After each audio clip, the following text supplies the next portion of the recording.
안녕하십니까. 인문학연구소 인연입니다. 이번 시간에 우리 역사 속의 간신들 26번째 시간이고요. 정미 7적 첫 번째 챕터에 대한 이야기를 해보도록 하겠습니다. 저희가 지난 시간까지 이제 을사오적에 대해서 제가 설명을 드렸고요.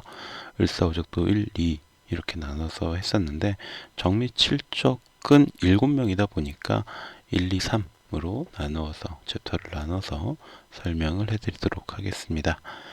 우리 역사 속의 간신들 26번째 고종을 내쫓고 군대를 해산시킨 매국노 정미 7적 그 첫 번째 챕터 되겠습니다. 많은 사람들이 을사늑약에 찬성했던 을사오적은 어느 정도 알고 있습니다. 그러나 2년 뒤에 다시 체결되었던 한일 신협약, 그래서 정미 7조약이라고도 불리는데, 이것에 찬성한 정미 7적에 대해서는 역사에 좀 관심이 있다라고 하는 사람들이 아니고서는 잘 알지를 못하는 것 같습니다. 오늘은 그 정미 7조약과 여기에 찬성했던 정미 7적에 대해서 이야기를 해보도록 하겠습니다. 우선 정미 7조약의 내용을 좀 살펴보자면 그 내용은 다음과 같습니다. 일본국 정부와 한국 정부는 신속히 한국의 부강을 도모하고 한국민의 행복을 증진시키려는 목적으로 이하의 조간을 약정한다. 제1조 한국 정부는 시정 개선에 관하여 통감의 지도를 받는다. 제2조 한국 정부의 법령 제정과 중요한 행사상의 처분은 미리 통감의 승인을 거친다. 제3조 한국사법사무는 일반 행정사무와 구별한다. 제4조 한국의 고등 관리의 임명과 해임은 통감의 동의를 받아 이를 집행한다. 제5조 한국 정부는 통감이 추천한 일본인을 한국 관리로 임명한다. 제6조 한국 정부는 통감의 동의 없이 외국인을 초빙하고 고용하지 않는다. 제7조 메이지 37년 8월 22일에 조인한 한일협약 제1항을 폐지한다. 이상을 증거로 삼기 위하여 아래의 적은 성명은 각각 본국 정부에서 해당하는 위임을 받아서 본 협약에 이름을 적고 조인한다. 광무 11년 7월 24일 내각 총리 대신 훈 2등 이완용, 메이지 40년 7월 24일 통감 후작 이토 히로부미, 이 각각이 대표가 되어서 작성한 조약이죠. 자, 그러니까 여기서도 주축이 됐던 게 누구예요? 우리가 을사늑약에서 활약했던 을사오적의 대표적인 인물 이완용이죠. 이 이완용은 이 정미7조약 때에도 가장 대표적으로 활약을 하는 매국노가 되겠습니다. 그렇다면 일제가 을사늑약 2년 만에 다시 이런 협약을 체결하게 만들었던 그 까닭은 어디에 있을까를 생각해 보자면, 자, 헤이그 특사였던 이준 이상설 이위종 열사, 좌측부터 순서대로 이 사진을 가져와 봤고요. 나무위키에서 가져온 사진입니다. 을사늑약이 강제로 체결이 되니까 고종은 이 조약의 무효성을 세계에 알리기 위해서 1907년 헤이그에서 열린 만국평화회의에 특사 이상설, 이준, 이위종 등을 파견하게 됩니다.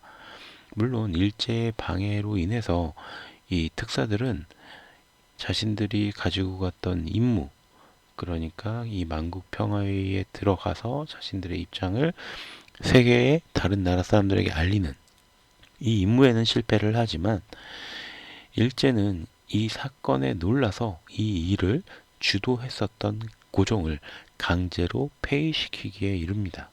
그리고 순종을 즉위시키죠. 그리고 총리 대신이었던 이완용을 앞세워서 위에서 우리가 살펴본 정미 7조약을 체결시키게 되는 겁니다.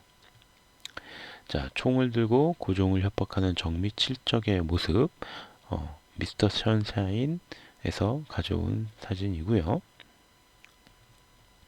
우선 을사늑약에서 통감부는 외교 업무를 대신 주관하는 기관이었습니다. 그러나 정미 7조약이 체결되면서부터 통감부는 대한제국의 법령 제정, 행정 업무, 관리의 임명과 해임까지 관장하는 명실상부한 최고위 기관이 되었던 거죠. 대한제국은 실제적으로 일본의 지배를 받는 허수아비 국가로 전락하게 된 겁니다. 게다가 일본인이 대한제국의 관리가 될 수 있게 해서 차관으로 임명된 일본인들이 실질적으로 이 대한제국을 다스리게 되는 차관 통치를 시행하게 되었죠. 그리고 무엇보다 이 협약에는 들어있지 않았지만 별도로 작성된 비밀 조치를 바탕으로 경찰권을 빼앗았고 군대를 해산시키게 되었습니다. 또한 언론을 단합하는 신문지법과 정치의 자유를 빼앗는 보안법을 발행하면서 대한제국은 그야말로 아무것도 할 수 없는 괴뢰 정부만 남게 되었죠. 그야말로 을사늑약보다 더 명백하게 대한제국의 숨통을 끊어놓은 협약이라고 할 수가 있었던 겁니다. 그렇다면 이 정미 7조약을 찬성했던 7명의 매국노, 즉 정미 7적은 누구였을까 한번 살펴보도록 할게요.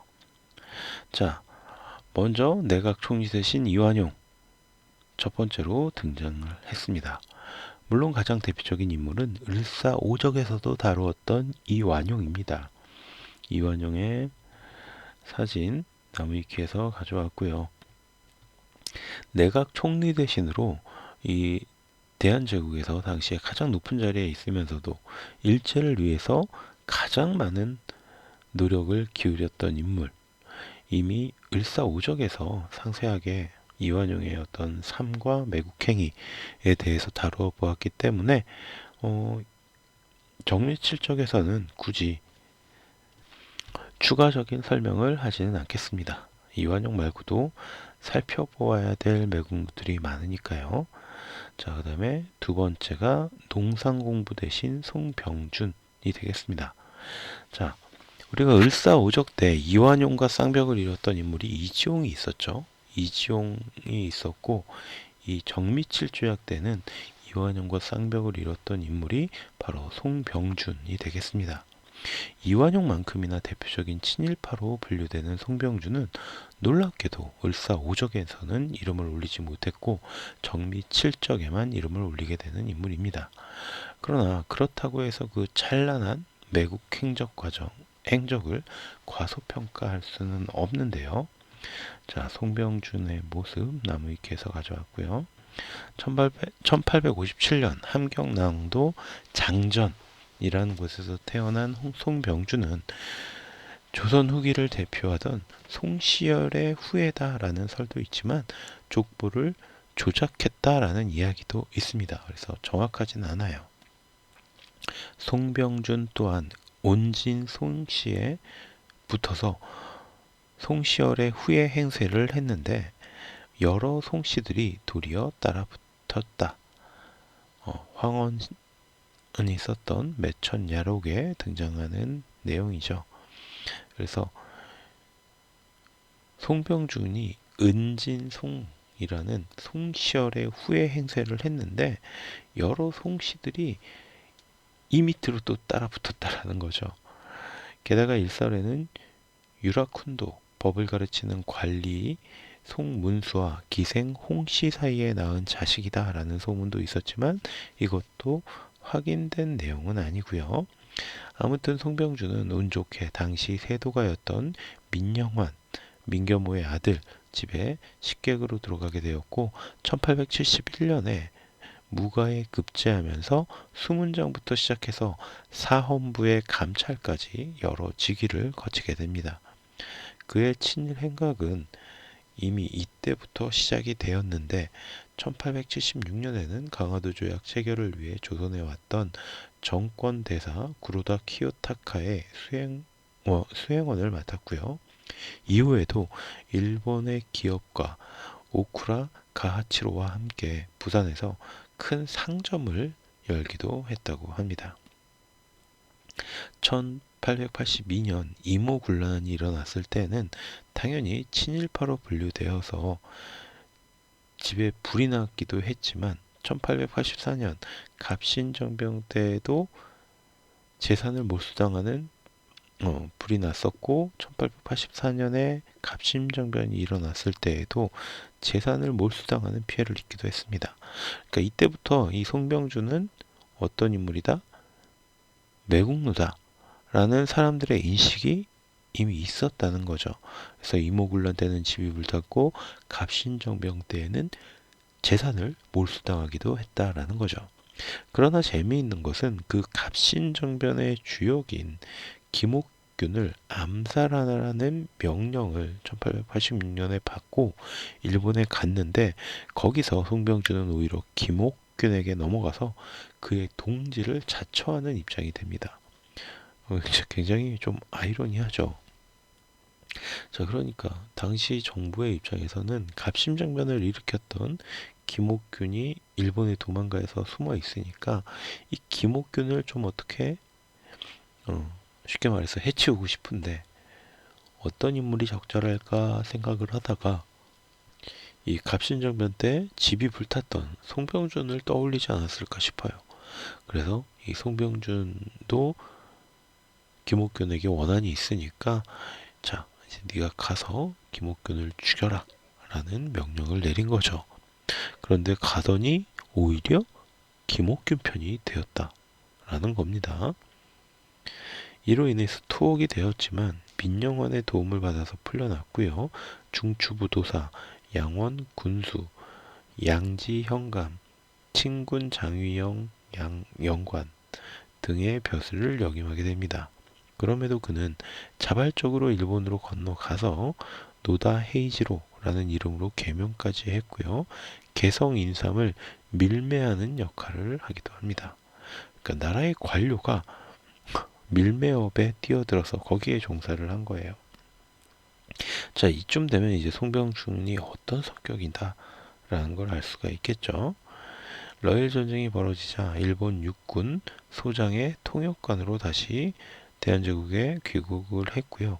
이후에 일본을 등에 업고 유신회 이후에 일진회라는 이름으로 이름이 바뀌는데 이 유신회를 조직해서 다시 정치 활동을 시작하게 됩니다.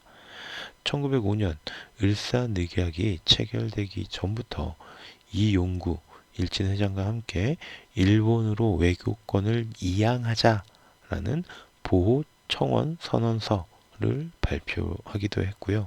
그러니까 일종의 바람잡이 역할을 한 거죠. 동학교도의 조직이었던 진보회를 일진회에 통합시키면서 고종의 폐위를 주장하기도 합니다. 그러니까 이 고종의 신하가 고종을 폐위하자고 나서고 일본에 우리는 보호를 받아야 된다라고 주장하고 그랬던 거죠. 자, 송병준하고 이용구의 모습 나무위키에서 역시 가져왔고요. 특히 그는 박제순이 물러나자 고종의 의사에 반하여 통감의 지도를 따를 자는 이완용뿐이다 라고 하면서 이완용을 일제에 청거해서 그가 내각 총리 대신이 되는데 기여를 하기도 합니다.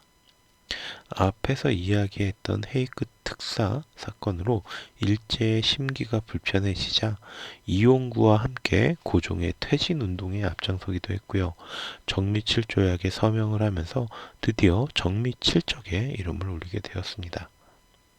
헤이그 특사 사건 이후에 어전회의에서 고종의 면전에다 대고 헤이그에 밀사를 파견한 것에 대하여 메이지 덴노께 무릎 꿇고 사죄해라 라고 소리쳤다는 이야기는 물론이고 자결하라 라고 소리쳤다는 이야기도 있습니다. 그러니까 이미 대한제국의 백성이나 관리, 고종의 신하가 아니라 일본의 신하로서 자신의 어떤 정체성을 가져갔던 거죠. 아무튼 고종의 폐위에 가장 적극적으로 앞장섰던 것이 바로 송병준이다라는 사실만은 분명하게 우리가 느낄 수 있습니다. 고종은 송병준을 국유재산조사국 위원장으로 임명하기도 했는데요. 이를 바탕으로 송병준은 나라의 땅 이곳저곳을 자신의 것으로 사유화시키기도 합니다. 그러니까 고양이에게 생선을 맡겨줬던 거죠. 이런 일들을 바탕으로 일제에게 훈 1등 우길 대수장을 이란 것을 받았고요. 일본으로 건너가서 조선과 타이완의 식민지화를 주도하는 동양협회에 거액을 기부하면서 회원으로 가입하기도 합니다. 1909년 순종이 기차를 타고 지방 순회를 하는 것을 내부 대신 자격으로 따라갔던 송병준은요. 거기에서 술에 취해서 궁녀가 탄 기차칸에 침입해서 궁녀를 희롱합니다. 자, 궁녀는 뭐예요? 왕의 여자입니다. 왕하고 잠자리를 가졌던 갖지 않았던 간에 궁에 있는 궁녀들은 모두 왕의 여자예요. 그런데 왕의 여자를 희롱했다라는 건 거의 반역죄로 쳐 죽여도 할 말이 없는 거예요.